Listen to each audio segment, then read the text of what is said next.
आप लोगों का मेरे यूट्यूब चैनल टीच काट पर दोस्तों आज हम बुद्धि के बारे में डिस्कस करेंगे।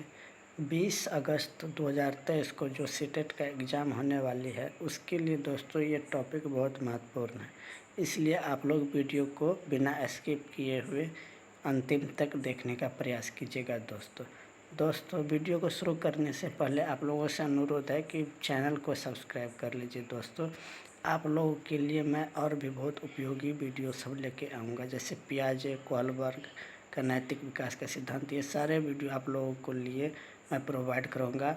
और दोस्तों अंतिम में एक सप्ताह तक मॉक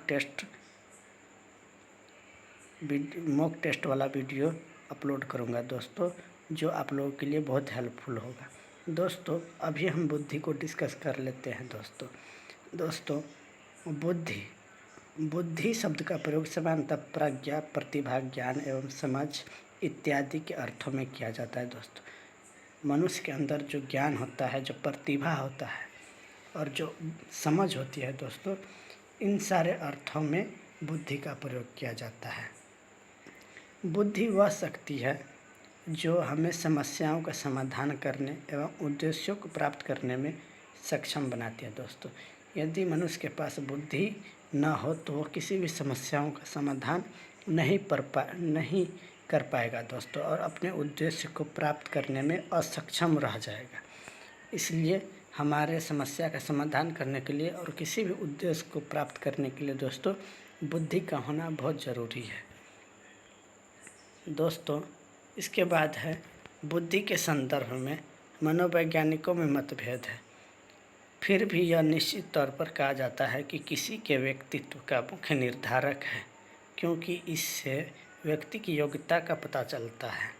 इससे व्यक्ति की जन्मजात शक्ति कहा जाता है, जिसके उचित विकास में उसके परिवेश की प्रमुख भूमिका होती है।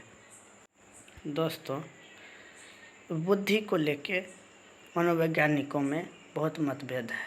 बहुत सारे मनोवैज्ञानिक ने अपने अपने विचार दिए हैं। दोस्तों इसका मनोवैज्ञानिकों का मानना है दोस्तों कि बुद्धि जो है व्यक्तित्व का जो मनुष्य का जो पर्सनैलिटी होता है, जो उसका बिहेवियर होता है, जो एटीट्यूड एप्टीट्यूड होता है दोस्तों, उसका मुख्य निर्धारक होता है। वो बुद्धि निर्धारित करता है कि मनुष्य का कैसा पर्सनैलिटी या व्यक्तित्व होगा, क्योंकि इससे उसकी जो योग्यता है, जो क्षमता है उनके अंदर, उसका पता चलता है। दोस्तों जो व्यक्ति के अंदर जन्मजात होता है, उसके विकास में उसके परिवेश की भी भूमिका होती है। दोस्तों जिस व्यक्ति का जैसा परिवेश होगा, जिस परिवेश में मनुष्य रहता है, उसका उसी प्रकार का विचार, उसी प्रकार की समझ, उच्च विचारधारा बन जाती है। दोस्तों इसके बाद है दोस्तों बुद्धि की परिभाषा। बुद्धि की परिभाषा की बात करते हैं दोस्तों, तो विभिन्न मनोवैज्ञानिकों ने अपनी अपनी तरफ से अपने अपने विचार व्यक्त किए हैं दोस्तों बुद्धि के बारे में, जिसमें स्टर्न साहब कहते हैं, स्टर्न एक मनोवैज्ञानिक थे दोस्तों। इन्होंने कहा बुद्धि व्यक्ति की वह सामान्य योग्यता है जिसके द्वारा वह सचेत रूप से नवीन आवश्यकताओं के अनुसार चिंतन करता है। दोस्तों मनुष्य के सामने जो भी आवश्यकताएं आती हैं, नए नए आवश्यकताएं, उसके अनुसार क्या करता है, मनुष्य सोचता है, चिंतन करता है। इस तरह जीवन की नई समस्याओं एवं स्थितियों के अनुसार अपने आप को ढालने की सामान्य मानसिक योग्यता बुद्धि कहलाती है। दोस्तों मनुष्य के जीवन में जो भी नई समस्या आती है, नई परिस्थिति आती है दोस्तों, उसके अनुसार वो क्या करता है, अपने मानसिक योग्यता को दोस्तों सामंजस्य बिठाने का कोशिश करता है, प्रयास करता है, अपने आप को उसके अनुकूल ढालने का प्रयास करता है। दोस्तों इसी को स्टर्न ने बुद्धि का दर्जा दिया। पिंटर कहते हैं दोस्तों, पिंटर एक मनोवैज्ञानिक थे। इन्होंने कहा जीवन की अपेक्षाकृत नवीन परिस्थितियों से अपना सामंजस्य करने की व्यक्ति की योग्यता ही बुद्धि है। दोस्तों इसका भी बात लगभग स्टर्न साहब जैसा ही है कि नवीन परिस्थितियों से अपना सामंजस्य करने की योग्यता बुद्धि कहलाती है। रायबर्न कहते हैं कि जो हमें समस्याओं का समाधान करने और उद्देश्य को प्राप्त करने की क्षमता देती है वो बुद्धि है। वाइसलर कहते हैं किसी व्यक्ति के द्वारा उद्देश्यपूर्ण ढंग से कार्य करने। तार्किक चिंतन का मतलब हुआ दोस्तों तर्क करना, किसी भी विषय के बारे में तर्कपूर्ण चिंतन करना। वातावरण के साथ प्रभावपूर्ण ढंग से क्रिया या कार्य करने की सामूहिक योग्यता। दोस्तों समूह में जो कार्य करने की योग्यता है वह बुद्धि है। ये विचार वेस्लर साहब ने दिया था दोस्तों। इसके बाद है वुडवर्थ कहते हैं कि कार्य करने की एक विधि को बुद्धि कहते हैं। दोस्तों कार्य हम जो भी कार्य करते हैं उसकी जो विधि है वो बुद्धि है दोस्तों। विधि को इन्होंने बुद्धि का नाम दिया दोस्तों। वुड्रो कहते हैं ज्ञान अर्जन करने की क्षमता। अगर कोई व्यक्ति ज्ञान को अर्जन कर पाता है इसका मतलब उसके अंदर बुद्धि है। हैनमैन कहते हैं बुद्धि में मुख्य तत्व होते हैं ज्ञान की क्षमता एवं निहित ज्ञान दोस्तों।